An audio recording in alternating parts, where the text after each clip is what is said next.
అందరికీ నూతన సంవత్సర శుభాకాంక్షలు. శుక్లాంబరధరం విష్ణుం శశివర్ణం చతుర్భుజం ప్రసన్నవదనం ఛాయేత్ సర్వవిఘ్నోపశాంతయే. గురు బ్రహ్మ గురు విష్ణు గురుదేవో మహేశ్వర గురు సాక్షాత్ పరమాత్మన.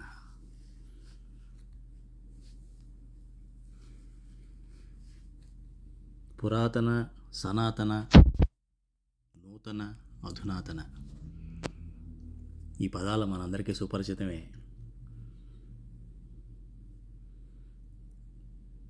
పురాతన అంటే పునరావృతం కాని వాటిని పురాతనం అనొచ్చేమో, అంటే అవుట్డేటెడ్ అన్నమాట. ఇక మరి సనాతన, ఇది ఈ రోజుల్లో చాలా వాడుకగా, చాలా విస్తృతంగా వాడుతున్న పదం సనాతన. అంటే ఫర్ ఎవర్, అప్పటికీ ఇప్పటికీ ఎప్పటికీ. అధునాతన అంటే ప్రస్తుత జీవన శైలి, ప్రస్తుత జీవన విధానం అధునాతన. Latest technologies, latest methods, latest thinking, కొత్త కొత్త ఆలోచనలు, ఇవన్నీ కూడా.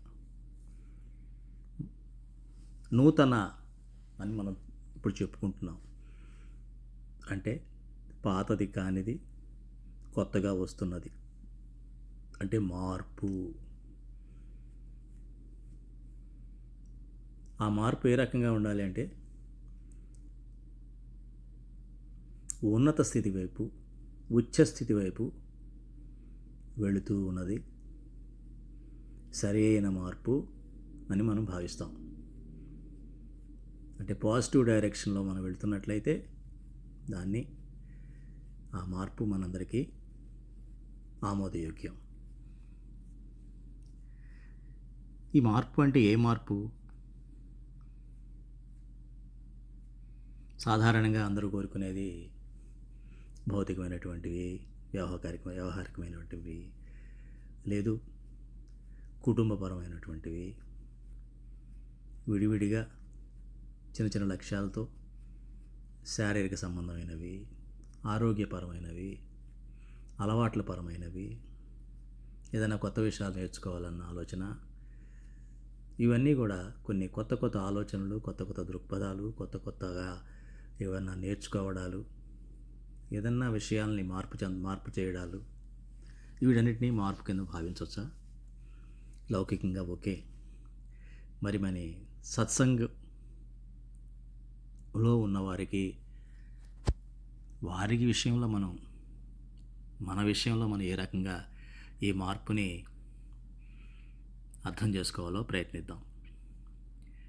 మాయోపహత మనస్సు నుండి ఆధ్యాత్మిక సంతరించే మనస్సుకి మార్పు అంటే ఇన్ని సంవత్సరాలు, గడిచిన సంవత్సరాలు కూడా మన నూతన సంవత్సరాలుగానే ఉండేవి. మునుపటి సంవత్సరం తర్వాత ప్రస్తుత సంవత్సరం అంటే జరిగిపోయిన 2025 సంవత్సరం నూతన సంవత్సరంగానే ఉండేది. అంతకుముందు 2003 సంవత్సరానికి 2004 సంవత్సరం నూతన సంవత్సరమే. అయితే సంవత్సరాలు అన్నది స్వాభావికంగా జరిగే మార్పు, ప్రకృతి పరంగా జరిగే మార్పు అది. అయితే మన మార్పు, మన జీవితంలో, మన మనసులో, మన ఆధ్యాత్మికమైన మార్పు ఏమిటి? ఆ మార్పు అన్నది ఏం కోరుకుంటాం మనం? సంవత్సరానికి కూడా భౌతికంగా కావచ్చు, ఆధ్యాత్మికంగా కావచ్చు, మానసికంగా కావచ్చు, మంచి మార్పు కోరుకుంటాం. మంచి మార్పు అంటే మంచి కోసం. ఇంకా దాన్ని విస్తృతంగా మనం భావించాలంటే చెదరని ఆనందం కోసం. ఇది విస్తృతంగా ఒక భావన. దానికి మార్గాన్ని శ్రీకృష్ణ పరమాత్మ, మరి ఈ చెదరని ఆనందం ఏ రకంగా వస్తుంది, ఏ రకంగా నేను దాన్ని సాధించాలి, ఏ రకంగా ఆ చెదరని ఆనందాన్ని పొందుతూ ప్రతి సంవత్సరం కూడా నిత్య నూతనంగా, సంవత్సరం చివర కాకుండా ప్రతిరోజు కూడా నిత్య నూతనంగా ఉండగలిగేటువంటి భావనని మనం జీవితంలో ఎట్లా మనం తెచ్చుకోవాలన్న దానికి శ్రీకృష్ణ పరమాత్మ ఒక మార్గాన్ని సూచించారు ఆల్రెడీ భగవద్గీతలో. దానికి ఏమంటాడు అర్జునుడిని, అర్జున నువ్వు ముందు యోగివి కా, ఆ తర్వాత కర్మ భక్తి జ్ఞాన మార్గాలని అనుసరించు అని చెప్పడం జరిగింది. ఏ శ్లోకంలో చెప్పారమ్మా అది? శ్లోకం నెంబర్ 6వ అధ్యాయం 46వ శ్లోకంలో దీన్ని మనం చూడొచ్చు.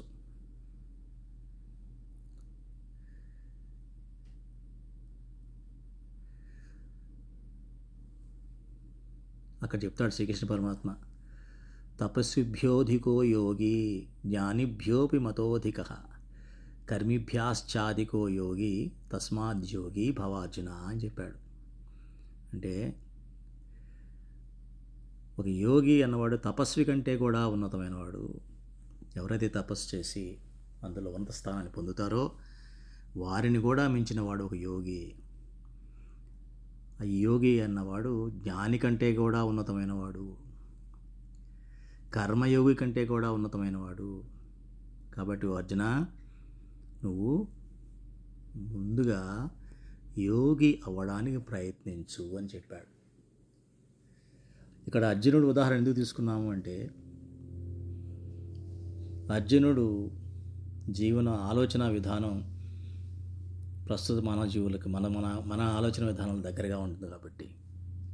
ఎందుకంటే సకల సమర్థుడు అనుకున్న తాను సరైన సమయం వచ్చేటప్పటికి, అంటే జీవితం అంతా కూడా ఏదో సాధన చేశాడో, దేనికోసమైతే జీవించాడో అవన్నీ సార్థకమయ్యి చరమాంకం చేరుకొని విజయాన్ని సాధించాల్సినటువంటి, ధర్మంతో విజయాన్ని సాధించాలి, అధర్మాన్ని అంతమొందించాలనేటువంటి లక్ష్యంతో ఉన్నటువంటి వాడు ఆ సమయం వచ్చేటప్పటికి విషాదంలోకి వెళ్ళిపోయాడు. మనందరం కూడా అంతే, ఎన్నో ఉన్నత లక్ష్యాలు పెట్టుకుంటాం, ఏవో ఆలోచిస్తాం, అన్నీ మంచిగానే ఆలోచిస్తాం, కానీ సరైన సమయం వచ్చేటప్పటికి మనలో నిస్సత్తువో బలహీనతో ఏదో మనల్ని కప్పేస్తుంది. అదే మాయోపహిత జ్ఞానం అని మనస్సు అని చెప్పిన కారణం అదే. మాయోపహత మనస్సు నుంచి ఆధ్యాత్మిక సంతరించుకున్న మనస్సుకి ప్రయాణమే ఈ సత్సంగంలో ఉన్న మార్పు. సత్సంగం అనే కాదు, ప్రతి జీవి చేయాల్సిన పని అది. కాకపోతే మనం ప్రస్తుతం సత్సంగానికి లిమిట్ అయి ఉన్నాం కాబట్టి, వారిని ఉద్దేశించి మాట్లాడుతున్నాం కాబట్టి దాన్ని మళ్ళీ మళ్ళీ చెప్పడం జరిగింది. కానీ శ్రీకృష్ణ పరమాత్మ అర్జునుడు చెప్పిన సత్సంగాలకు మాత్రమే కాదు, అందరికీ కూడా అది వర్తిస్తుంది. అంటే చూడండి, తపస్సు కన్నా, జ్ఞానం కన్నా, కర్మ కన్నా కూడా యోగి అవ్వడం అన్నది ముఖ్యం అని చెప్పడం జరిగింది. అప్పుడు అంతకుముందే అర్జునుడు శ్రీకృష్ణుడిని అడుగుతాడు, అసలు యోగి అంటే ఎలా ఉంటాడు, ఎట్లా వ్యవహరిస్తాడు అని కూడా అడిగాడు. మన తరపున అర్జునుడు ఆల్రెడీ ఆ ప్రశ్నని అడగడం జరిగింది శ్రీకృష్ణ పరమాత్మని. 2వ అధ్యాయంలో 54వ శ్లోకంలో, స్థితప్రజ్ఞస్య కా భాష సమాధిస్తస్య కేశవ స్థితధీహి కిం ప్రభాషేత కిమాసీత వ్రజేత్ కిం అంటున్నాడు. కేశవ, ఏమిటయ్యా నువ్వు యోగి యోగి అంటావు, స్థితప్రజ్ఞుడు అంటావు, నువ్వు భాష బాగానే ఉంది చెప్పి నాకు ఏదో అర్థమవుతున్నట్టే ఉంది, కానీ అది లక్షణాలు ఎలా ఉంటాయి, ఎలా గుర్తుపట్టాలి ఆ యోగిని? జ్ఞానోదయం అయిన తర్వాత యోగి ఏ రకంగా మాట్లాడతాడు, ఎలా కూర్చుంటాడు, ఎలా నడుస్తాడు, ఎలా వ్యవహరిస్తాడు, ఇవన్నీ కూడా మన తరపున అర్జునుడు అక్కడ అడిగేశాడు. చూడండి, మార్పు అన్నదాన్ని ఏ రకంగా చేసుకోవాలంటే యోగిగా మారడం కోసమే ఈ యొక్క మానవ జన్మ ఇవ్వడం జరిగింది. ఆ యోగిగా మారడానికి యోగి లక్షణాలు అంటే ఏమిటో చెప్పడం జరిగింది. ఇట్లా ఇంకోటి కూడా అడిగాడు శ్రీకృష్ణ పరమాత్మ. సరే, యోగి లక్షణాలు తర్వాత 54వ శ్లోకం తర్వాత శ్రీకృష్ణ పరమాత్మ చెప్తాడు. 72వ శ్లోకం వరకు కూడా యోగి అన్నవాడు, స్థితప్రజ్ఞత ఉన్నవాడు, గుణాతీత పురుషుడు ఏ రకంగా ఉంటాడు అన్న విషయాన్ని లక్షణాలు అందులో ఇవ్వబడ్డాయి. ఇప్పుడు ప్రస్తుతం అది మీ కావలసిన వారు ఆ శ్లోకాలను రిఫర్ చేసుకోవచ్చు. అయితే అర్జునుడు మన తరపున ఇంకా ఏమడిగాడో ఈ క్రమంలో చూస్తే, చెంచలం మనసు అని చెప్పేసి అడుగుతాడు అర్జునుడు. అప్పుడు ఏం చేయాలి నేను? గుప్పెట్లో గాలిని పట్టుకున్నంత కష్టం మనసును చంచలమైన మనసుని పట్టుకోవడం అంటాడు. అప్పుడు శ్రీకృష్ణుడు ఏమంటాడు, అభ్యాస వైరాగ్యేన అని కూడా చెప్తాడు. అంటే అభ్యాసంతోనూ లక్ష్య దిశలో నడుస్తూ లక్ష్యం కాని వాటిని వైరాగ్య భావంతో చూస్తూ కేవలం ఒక లక్ష్యాన్ని పెట్టుకుని దాని కనుక మనం ముందుకు వెళ్ళినట్లయితే మనం యోగి అవుతాము. ఏకాగ్రత ఏకోన్ముఖులై స్థిర బుద్ధిని సాధించగలుగుతాము. స్థితప్రజ్ఞత అంటే స్థిరమైన బుద్ధి ఉన్నవాడు, చంచలం కానివాడు, అచంచలంగా ఉన్నవాడు అన్నవాడిని యోగి అని మనం స్థూలంగా చెప్పుకోవచ్చు. ఈ సందర్భంగా ముందుగా మనం అసలు ఈ మానవ జన్మ రహస్యాన్ని, ఈ మానవ జన్మ లక్ష్యాన్ని కూడా తెలుసుకోవాలి.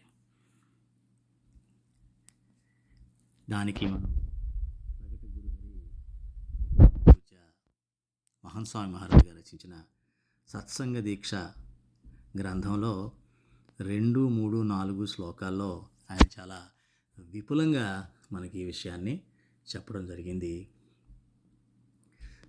మనందరం దీన్ని ఒకసారి మనం తెలుసుకున్న వాళ్ళమే. అయితే ఇంకొకసారి మనం వాటిని కూడా తెలుసుకునే ప్రయత్నం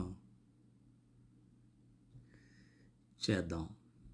ఆ రెండవది శ్లోకం ఏంటంటే, దేహోయం సాధనం ముక్తేర్న భోగమాత్ర సాధనం దుర్లభో నశ్వరశ్చాయం వారం వారం న లభ్యతే. అంటే ఈ శరీరం అన్నది, మానవ శరీరం అన్నది ముక్తికి సాధనగా వాడుకోవడానికి ఇచ్చినటువంటి ఇన్స్ట్రుమెంట్ తప్ప కేవలం భోగాలకు మాత్రమే కాదు, భోగాలు వద్దని కాదు, కేవలం దానికి మాత్రమే కాదు. దుర్లభో నశ్వరశ్చాయం, ఇది దుర్లభం. ఈ మానవ జన్మ రావడం దుర్లభం. ఎందుకంటే అశాశ్వతం. ఈ శరీరం పదే పదే మనకి లభించదు. ఇది రహస్యం. ఇది మానవ జన్మ యొక్క రహస్యం. అది తెలుసుకున్నట్లయితే మనం దీని విలువ తెలుస్తుంది. ఈ యొక్క మానవ శరీరం యొక్క విలువ మనకి తెలుస్తుంది. ఆ తర్వాత ఇంకొక లక్ష్యం చెప్పడం జరిగింది. లక్ష్యం ఏమిటి అంటే, లౌకికో వ్యవహారస్తు దేహ నిర్వాహ హేతుకః నైవ స పరమం లక్ష్యం అస్య మనుష్య జన్మనః. లౌకిక వ్యవహారాలు మనం చేసేటువంటి తెల్లారి లేచి రాత్రి పడుకునేంత వరకు చేసే లౌకిక వ్యవహారాలన్నీ కూడా ఈ శరీరాన్ని నిర్వహించడం కోసమే చేస్తాం. అంటే ఏమిటి? మంచి తిండి, మంచి బట్ట, ఇంకొంచెం మంచి ఇల్లు, మంచి కారు, మంచి ఫర్నిచరు, అన్నీ మంచి అంటే మెరుగైన సాధనాలు మనం తెచ్చుకున్నా, ఎంత తెచ్చుకొని ఏం చేసినా, తెల్లారు లేచి ₹1, ₹100 అవ్వాలని ప్రయత్నం ఎంత చేస్తున్నా, ఆ మనీ, ఆ ధనం కానీ, ఆ విలువ, ఆ కార్లు కానీ, ఆ బంగళాలు కానీ, అవన్నీ కూడా శరీరాన్ని నిర్వహించడానికి, శరీరానికి సుఖాన్ని ఇవ్వడానికి వరకే ఉపయోగపడతాయి తప్ప నైవస పరమం లక్ష్యం అస్య మనుష్య జన్మ. అది చిన్న చిన్న లక్ష్యాలు అవ్వచ్చు, చిన్న చిన్న లక్ష్యాలు కావచ్చు, కానీ పరమ లక్ష్యం అయితే అది కాదు. పరమలక్ష్యం అంటే ఏమిటి? అర్జునుడు ఎట్లాగైతే ఎన్నో అస్త్రశస్త్రాలు తాను వనవాసం చేస్తూ కూడా శివుడిని ఆరాధించి నాగలోకానికి వెళ్ళి చాలా అస్త్రాలు ఆయన సంపాదించాడు. ఎందుకు చేశాడు ఇవన్నీ? ఎందుకు కష్టపడ్డాడు? తను యుద్ధంలో అధర్మాన్ని ఓడించి ధర్మాన్ని నిలబెడుతూ ధర్మంగా తను యుద్ధంలో పరమాత్మ చెప్పిన ఆజ్ఞను ఫాలో అవుతూ విజయం సాధించాలని. కానీ ఏం చేశాడు? అది పరమ లక్ష్యం అది. ఆ లక్ష్యం దగ్గరికి చేరుకునేటప్పటికి కూడా మనిషిలో నిస్సత్తువ, విషాదం వచ్చేసింది. చూడండి, అంటే ప్రతి క్షణం అప్రమత్తగా ఉండాల్సిందే ఈ మనుష్య జన్మలో. ఈ మాయోపహత మనస్సు అన్నది ఎప్పుడు కమ్ముకుంటుందో మనకి తెలియదు. ఈ మనసుని మాయోపహత మనస్సు కాకుండా ఆధ్యాత్మిక సంతరించుకున్న మనసుగా, అంటే పరమాత్మతో కలిసి చేసే పనిని యోగి అంటారు. యోగం అంటే ఏంటంటే పరమాత్మని పార్ట్నర్గా చేసుకుంటాం మనం ప్రతి దాంట్లో కూడా, కర్మలో, జ్ఞానంలో, భక్తిలో, అన్నింటిలో కూడా. అప్పుడు మనకి ఆ యోగి అన్న మనస్తత్వం వస్తుంది, స్థిరమైన మనస్సు వస్తుంది అన్నమాట. అసలు ఇంకో అప్పుడు లక్ష్యాలను చెప్తూ, లౌకిక వ్యవహారాలని దేహ నిర్వాహ కోసం అన్నారు. అది పరమలక్ష్యం కాదంటున్నారు. మరి పరమలక్ష్యం ఏమిటి అంటే, అది 4-5 శ్లోకాల్లో చెప్పడం జరిగింది. పరమలక్ష్యం ఏమిటి, అది ఏ రకంగా మన భూమిపైన సాధించవచ్చు. దానికి నాశాయ సర్వదోషాణం బ్రహ్మస్థితేరవాప్తయే. అంటే మనలో ఉన్న సర్వదోషాలు, అంటే ఎన్నో కల్పాల నుంచి ఈ శరీరంలో ఈ కారణ శరీరానికి ఉన్నటువంటి దోషాలన్నీ కూడా నాశనం చేసుకునే అవకాశం అన్నమాట ఈ మనిషి జన్మ. ఆ రకంగా బ్రహ్మస్థితి ఏరవాపుతాయి. బ్రహ్మస్థితి అంటే యోగి. ఏదైతే శ్రీకృష్ణ పరమాత్మ స్థితప్రజ్ఞుడు గుణాతీత పురుషుడు యోగి అని చెప్పాడో ఆ స్థితికి మనం ఎదగడానికి కర్తుం భగవతో భక్తిం, ఆ క్రమంలో పరమాత్మని భక్తితో సేవిస్తూ సేవిస్తూ ఉన్నట్లయితే అది సాధన ఈజీ అవుతుంది. అస్య దేహస్య లంబనం, దానికి ఈ యొక్క శరీరం ఇవ్వబడింది అని చెప్పడం జరిగింది. మరి ఎట్లాగా ఈ సాధన ఇవన్నీ? పరమాత్మ డైరెక్ట్గా మనకు కనబడ్డు కదా, రోజు వచ్చి మనకి గైడ్ చేయడు కదా. అర్జునుడికి పక్కన శ్రీకృష్ణ పరమాత్మ ఉన్నాడు కాబట్టి ఆయనకి ఆ మాత్రం అంతా అయినా కూడా ఆయన విషాద స్థితిలోకి వెళ్ళాడు అనుకోండి, దాన్ని బట్టి మనం అర్థం చేసుకోవాల్సిందంటే మనసు ఎంత బలమైందో. పరమాత్మ దగ్గరుండి కూడా చెప్పాల్సిన పరిస్థితి ఏర్పడింది. మరి మనలాంటి కలియుగంలో మనలాంటి పరిస్థితి ఏమిటంటే, సర్వమిదం హి సత్సంగా లభ్యతే నిశ్చితం జనై, ఇవన్నీ కూడా సత్సంగంలోనే దొరుకుతాయి. సత్సంగంలో నిశ్చయంగా ఈ పైన చెప్పిన 3 లక్ష్యాలని సాధించవచ్చు. అతః సదైవ సత్సంగ కరణీయో ముముక్షుభిః. సో ముముక్షుగా మనం మారి, అంటే ఆధ్యాత్మికత సంతరించుకున్న మనస్సుగా మనం మార్పుని చేసుకునే ప్రయత్నంలో మనం ముముక్షుగా మారుతూ, ఆ ముముక్షువు అన్నవాళ్ళు ఈ సత్సంగం మన ద్వారా లాభాన్ని పొందినట్లయితే సదైవ సత్సంగ కరణీయో, సత్సంగం ఎప్పుడూ చేస్తూ ఉన్నట్లయితే అది సాధ్యమవుతుందని చెప్పడం జరిగింది. అలాగే మరి ఈ యోగి అర్జునుడు ఇంకో ప్రశ్న వేశాడు మనందరి తరపున. బాగానే ఉందండి, నేను ప్రయత్నం చేస్తున్నాను, యోగి అవ్వాలని ప్రయత్నం జరుగుతూనే ఉంది, కానీ ఉన్నపళంగా మరి మరణం అన్నది ఎప్పుడు వస్తుందో తెలియదు, ఎప్పుడు ఈ శరీరం అంతమైపోతుందో అర్థం కాదు. మరి అటువంటి పరిస్థితిలో సగంలో ఉన్నప్పుడు మరి నా పరిస్థితి ఏంటి, అటువంటి సాధకుడి యొక్క పరిస్థితి ఏంటి అని అడగడం కూడా జరిగింది. అప్పుడు అది 6వ అధ్యాయంలో మీకు 39వ శ్లోకం వరకు కూడా అర్జునుడు అడుగుతాడు.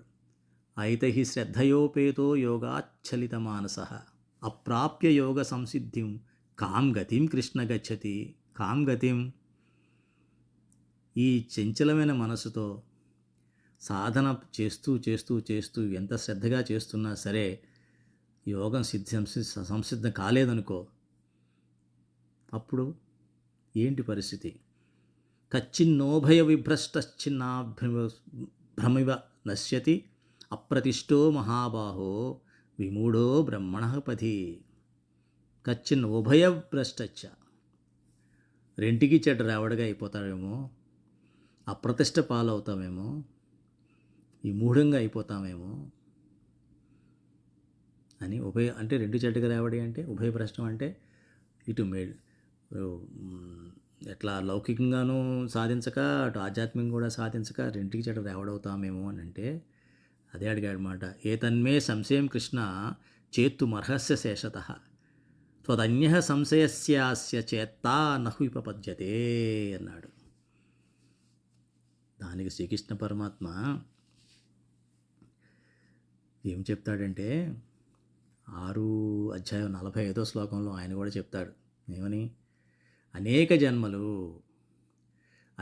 జన్మల తర్వాత అది సాధ్యం అవుతుంది అని చెప్పడం జరిగింది. ప్రయత్నాజ్యతమానస్తు యోగి సంశుద్ధ కిల్బిషః అనేక జన్మ సంసిద్ధస్తతో యాతి పరాం గతిని అనేక జన్మ సంసిద్ధిస్తతో ఎన్నో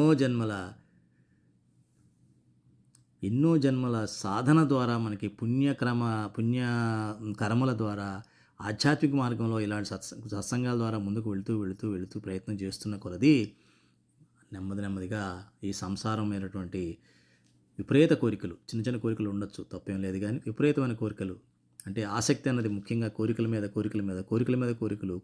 కోరికలు వెళుతూ ఉండే అది తగ్గుతూ పోతుంది. ఆ తర్వాత అనేక జన్మల తర్వాత అది ఖచ్చితంగా వస్తుంది అని. అయితే ఇక్కడ మనం గమనించినట్లయితే మనం ప్రతి జన్మకి కొత్తగా కోరుకుంటున్నాం, అదే అదే అదే మార్గంలో ప్రయాణం చేస్తున్నాం అనుకున్నట్లయితే, మనకి తెలిసిన భాషలో ప్రతి సంవత్సరం మనం అదే అనుకుంటున్నాం, నెక్స్ట్ ఇయర్ బెటర్ లక్ అని. మళ్ళీ ఒక 4-5 రోజులు కాగానే మళ్ళీ ఆ సంవత్సరం అంతా మామూలుగానే గడిచిపోతుంటుంది. పెద్ద తేడా ఏమనిపించదు. ఇంకా వయసు పెరుగుతుంది కాబట్టి కొత్త కొత్త రోగాలు ఏమైనా రావచ్చు కూడా. మరి అటువంటి పరిస్థితిలో మనం ఉన్నప్పుడు ఏ రకంగా మనం విషయం తెలిసింది, లక్ష్యం తెలిసింది, రహస్యం తెలిసింది, మానవ జన్మ రహస్యం, మార్గం తెలిసింది, మరి అప్పుడు ఏం చేయాలి? ప్రయాణం చేయడమే. ఎలా చేయాలి? ఎంత ఫాస్ట్గా చేయాలి అంటే, మనకేమీ ప్రతి సంవత్సరం ఈ సంవత్సరం అయింది కాబట్టి నెక్స్ట్ సంవత్సరం వరకు మనం వాయిదా వేసుకోవచ్చు ఆ నిర్ణయాలు అవసరంలా. మనం కనుక ప్రతి సంవత్సరాన్ని ఒక జన్మగానే భావించామనుకోండి, ఈ అనేక జన్మ అన్న శ్రీకృష్ణుడు చెప్పిన మాట కొన్ని సంవత్సరాల్లోనే అయిపోతుంది.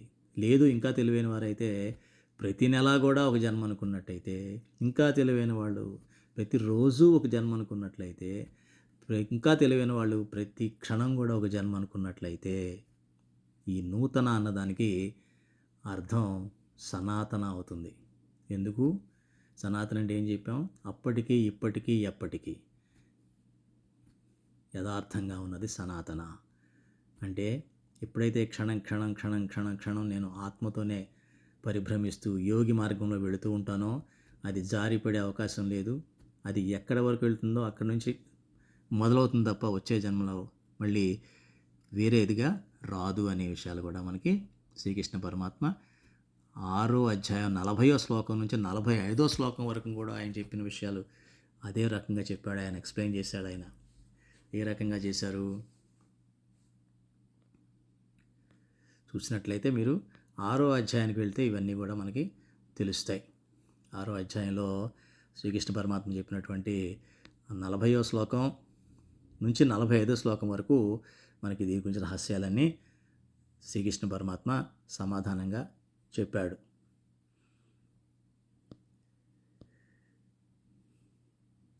నలభైవ శ్లోకంలో చెప్తాడు కదా, ఏమని?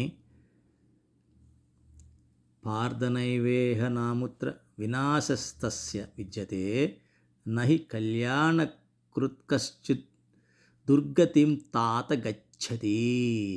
కళ్యాణకృత్కశ్చిత్ దుర్గతిం తాత గచ్చతి అని చెప్పడం జరిగింది. అంటే ఏమిటి? సరే, చాలా స్పష్టంగా చెప్పాడు శ్రీకృష్ణ పరమాత్మ. పార్థ, ఎవరైతే ఈ ఆధ్యాత్మిక మార్గంలో వెళుతూ ఉంటారో వాళ్ళకి నాశనం అన్నది ఉండదయ్యా. ఈ లోకంలోనే ఉండదు, ఇంకో లోకంలో కూడా ఉండదు. ఈ లోకంలో నుంచి ఇంకో లోకంలోకి వెళ్ళినా కూడా అక్కడ కూడా అదే ఆధ్యాత్మికతో కంటిన్యూ అవుతాడు తప్ప అది ఆ భగవంతుడు తెలుసుకునే మార్గాన్ని వదలడు, అందులోనే ఉంటూ ఉంటాడు అని చెప్పాడు. అలాగే తర్వాత శ్లోకంలో కూడా ఆయన ఏమంటాడంటే ఇదే విషయాన్ని చెప్పడం జరుగుతుంది. ఇంకొంచెం విపులంగా చెప్తారన్నమాట. అంటే ఎవరన్నా యోగులు ఎవరన్నా విజయం సాధించలేకపోతే, మరణం అన్నది అకాలంగా సంభవిస్తే తను ఉత్తమ లోకాలకి ఊర్ధ్వలోకాలకే వెళతాడు తప్ప వెళ్ళి అక్కడ తన పుణ్యం ఉన్నంత వరకు కూడా అక్కడ ఉండి మళ్ళీ భూమిపైనే పుడతాడు. ఎక్కడ పుడతాడు అంటే చాలా పవిత్రమైనటువంటి చాలా మంచి కుటుంబంలో పుడతాడు. పుట్టిన తర్వాత అక్కడ మళ్ళీ ఈ యోగ సాధన అన్నది చేస్తూనే ఉంటాడు. ఆ తర్వాత ఇంకా జ్ఞానిగా తర్వాత శ్లోకంలో చెప్తాడు ఆయన. లేదు, ఇక్కడే ఆల్మోస్ట్ జ్ఞాని యోగి స్థితికి దగ్గరగా ఉండగానే తను ఈ శరీరాన్ని వదిలినట్లయితే వచ్చే జన్మలో ఇంకా ఈ భవబంధాలతో సంబంధం లేకుండా డైరెక్ట్గానే తను జ్ఞానిగానే అవతరిస్తాడు.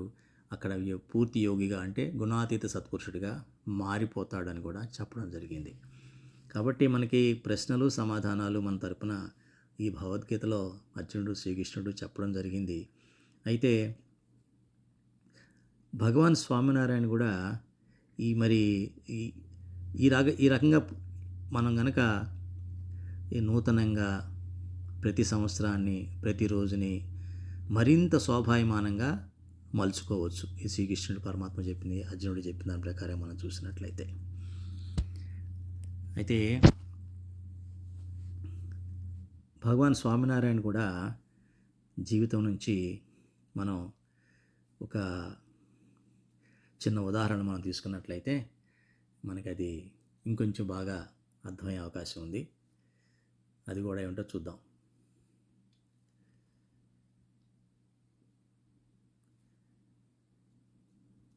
ఇది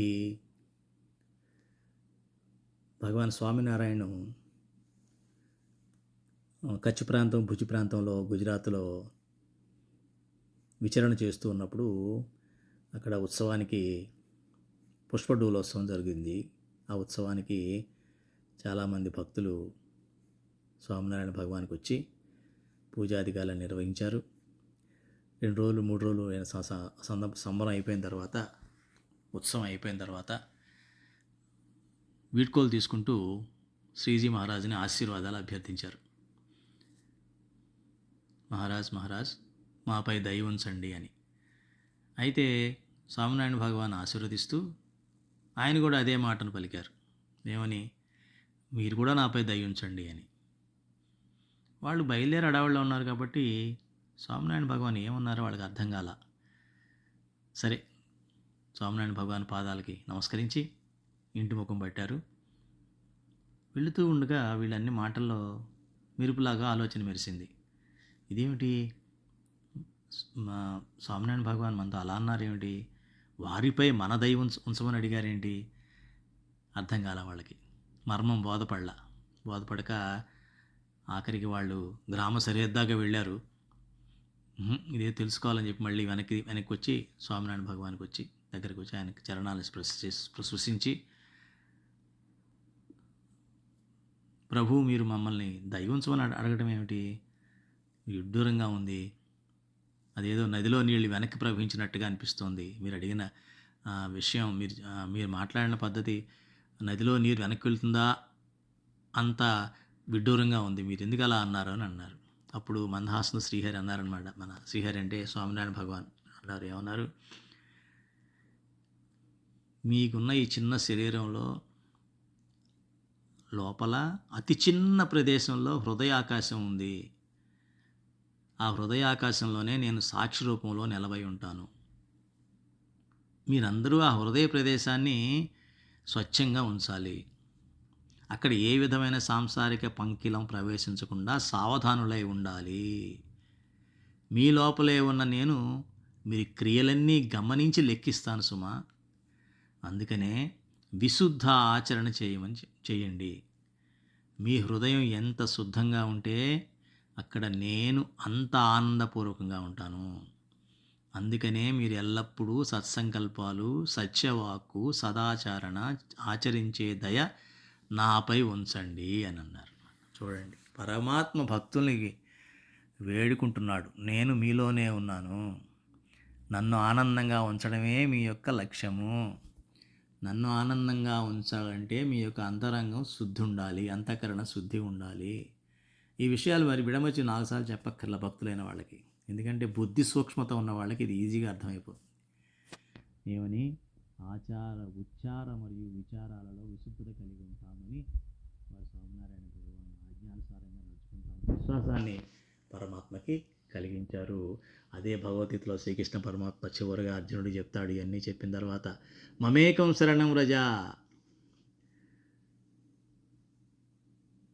సర్వధర్మాన్ పరిత్యాజన్, అంటే సర్వధర్మాల్ని పరిత్యజించి నన్ను శరణం వేడుకో, నేను చెప్పినట్టుగా నువ్వు చేయి చాలు, అన్నీ అందులో వచ్చేస్తాయి అని చెప్పాడు. చూడండి, అంటే భగవంతుడు చెప్పింది ఆచరించడానికి కూడా ఈ సాధనంతా, ఈ సత్సంగాలు, ఈ సాధన ఎప్పుడు సాధ్యమవుతుంది? అది ఆధ్యాత్మికత సంతరించుకునే మనస్సు తయారయ్యేంత వరకు అది సాధ్యం కాదు. అంటే యోగి అయ్యేంత వరకు అది సాధ్యం కాదు. కాబట్టి ఆ రకంగా మనం గమనించినట్లయితే మరి ఈ రకంగా సత్సంగంలో ఉన్నటువంటి వారి మహిమ ఏమిటో కూడా భగవాన్ స్వామినారాయణ చెప్తారు ఒక సందర్భంలో. ఇందా మనం అనుకున్నాం కదా, వీళ్ళకి పతనం అనేది ఉండదు.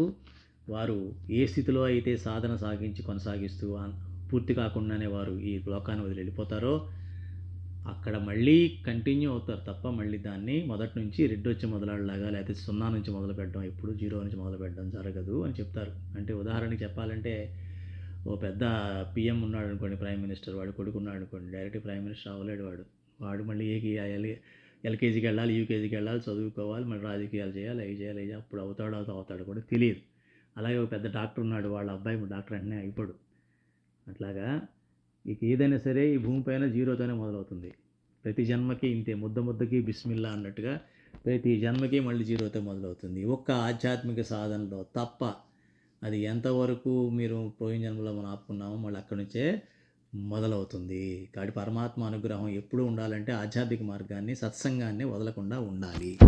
ఆ విషయాన్ని చెప్తూ, ఆ మహిమను చెప్తూ ఉంటాడు భగవాన్ స్వామినారాయణ. ఒకసారి వర్తాల్ మందిరంలో మూల్జీ సేట్ అనే భక్తుడితో మాట్లాడుతూ, ఆయన మంచి హరిభక్తుడు, చాలా నిష్ఠాగరిష్ఠుడు అనమాట. అంటే మూల్జీ, నీ మహిమ ఏంటో నీకు తెలుసా అని అడుగుతాడు ఆయన.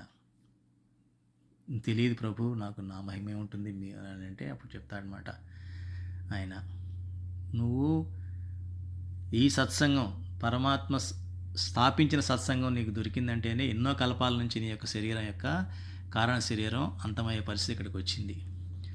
ఎంతో అనుగ్రహం ఉంటే తప్ప అది సాధ్యం కాదు. వచ్చావు, బాగానే ఉంది. వచ్చిన తర్వాత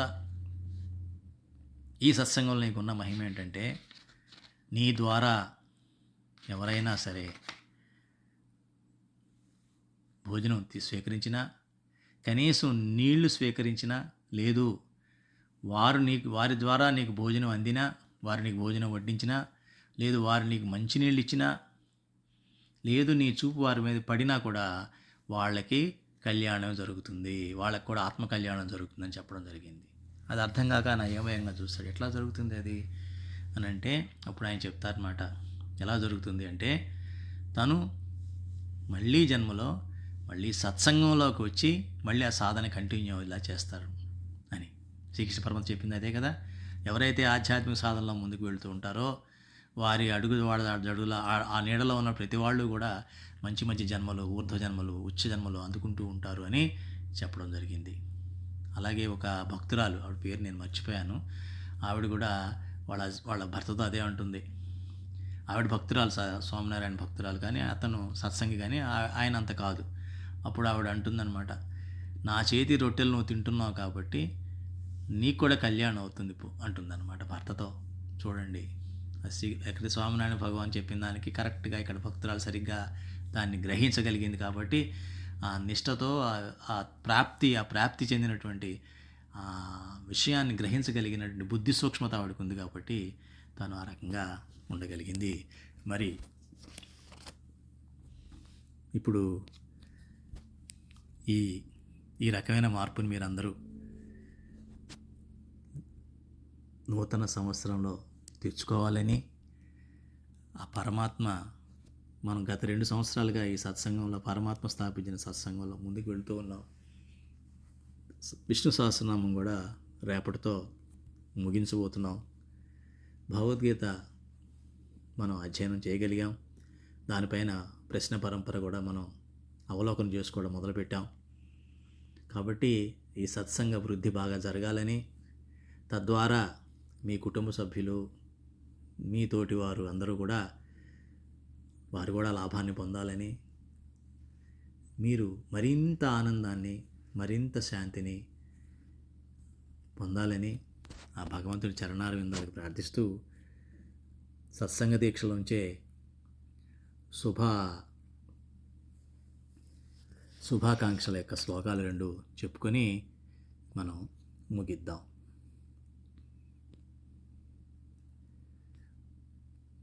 అందులో చాలా చక్కగా చెప్తారు మహాస్వామి మహారాజ్ వారు. శ్లోకం 301వ శ్లోకం. భగవత్కృపయా సర్వే స్వాస్థ్యం నిరామయం సుఖం ప్రాప్నువంతు పరాం శాంతిం కళ్యాణం పరమం తథా. భగవంతుడి కృపతో అందరికీ ఆరోగ్యం బాగుండాలని, మంచి ఆరోగ్యాన్ని ఇవ్వాలని, అనారోగ్యం లేకుండా ఉంచాలని, సుఖాన్ని, పరమశాంతిని, అలాగే పరమ కళ్యాణాన్ని అంటే ఆత్మ కళ్యాణాన్ని కూడా ప్రాప్తి చెందేలా చేయాలని భగవంతుడిని ప్రార్థిస్తున్నాం. అలాగే 305వ శ్లోకంలో కూడా ప్రశాంతైర్జాయతాం యుక్తో మనుష్యైర్ధర్మశాలిభిः సంసారః సాధనాశీలారా